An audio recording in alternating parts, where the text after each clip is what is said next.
Avui no hi ha cacera, però farem un viatge virtual a Islàndia i iniciarem aquest viatge amb l'estel misteriós de Tintín.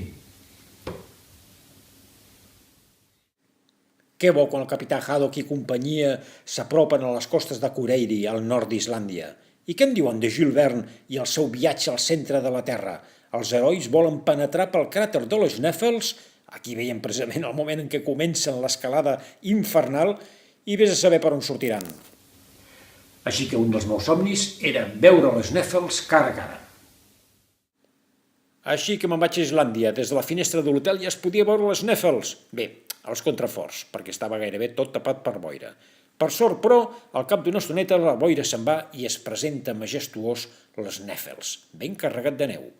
Veiem una mica el repartiment pluviomètric de l'illa d'Islàndia, que realment és molt curiós. Els vents del sud, sud-est, sud-oest provoquen molta precipitació a la meitat sud de la illa, fins a 5.000 litres per metre quadrat o una mica més en zones de muntanya, mentre que al nord hi ha ombres pluviomètriques de 350 litres tan sols. Aquí veiem precisament imatges de la zona més plujosa, o també on neva més, la costa i zones properes a la costa sud, sempre batut per temporals, fins i tot a ple estiu. L'escuma blanca de les zones contrasta amb la sorra tan fosca, la lava. Veiem aquí una cortina de precipitació que s'aproxima, això passa molt sovint. Solució, anar cap al nord.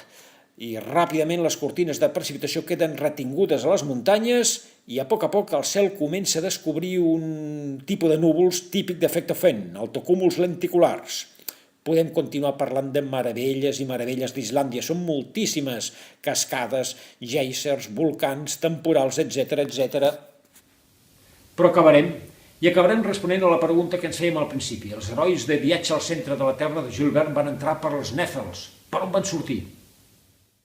Doncs van sortir per l'Stromboli, al sud d'Itàlia.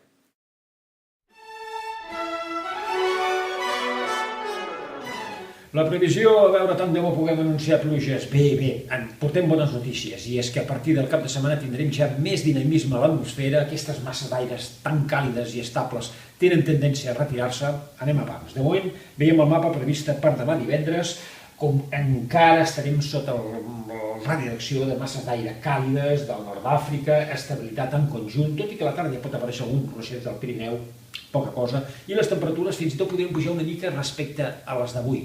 No creiem que arribin tan amunt com les d'ahir, perquè hi havia més aviat ponent, però vaja, demà divendres en conjunt massa d'aire humida, però força càlida. Anem a veure què passarà els propers dies. Pel que fa a les temperatures, demà divendres, com veiem aquí hi ha la panxota aquesta càlida de color vermell que ens indica aquesta llengua càlida, doncs això que provocarà unes temperatures poc habituals pel mes d'octubre per aquestes dates. El Pirineu també farà quasi calor. Però anem a veure què és el que passarà dissabte. Petits canvis, lentament, a poc, les perturbacions van agafant cos, van reorganitzant-se a l'Atlàntic i la massa d'aire tan càlida i estable a poc es va retirant cap a la Mediterrània occidental. Això, repetim, és per dissabte. Vents de garbí, mitjorn, no hi haurà pluges, potser a la tarda. Podria haver amb l'aire una mica més fred de les capes mitges i altes, pot haver alguna primera tronada, algun ruixat per ponent, sobretot cap al Pirineu, coses inconnexes, però bé, alguna coseta ja tindríem. Anem a veure ja el mapa previst per diumenge. Vegin la gran massa d'aire càlida, com estarà més o menys entre Itàlia i Grècia, aproximadament, i aquí a Catalunya doncs, encara estarem dins del radi d'acció, però lentament es va retirant, mentre que les perturbacions atlàntiques doncs, van agafant cos i es van aproximant. De moment, cap de setmana en conjunt tranquil, vents de garbí, mitjorn, temperatures altes, anormalment elevades per les dates, no res extraordinari, però... I ara anem a veure el mapa de temperatures precisament per diumenge. Vegin com la llengua vermella, amb aire càlid, doncs té tendència a anar-se retirant. Però vaja, no podem parlar de temperatures amb franca davallada, ni molt menys. Anem a veure un abans de previsió. Miri, de cara a dimarts, aquí tenim l'esperança ja. De cara a dimarts sembla que les perturbacions començaran a atacar tota la península ibèrica.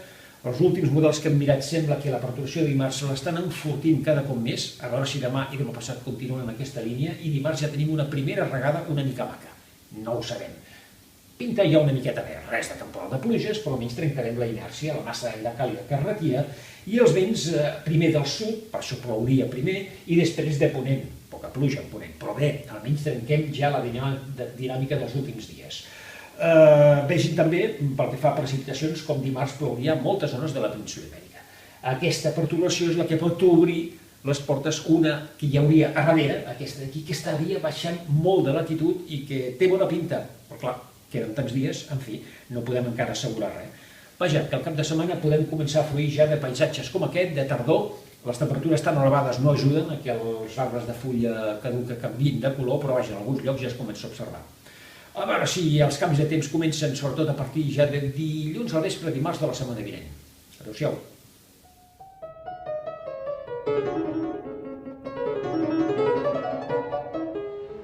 I acabem com sempre amb les teves imatges, acompanyat avui de la música de Ludwig van Beethoven. Escoltarem el concert per piano i orquestra número 3, un fragment.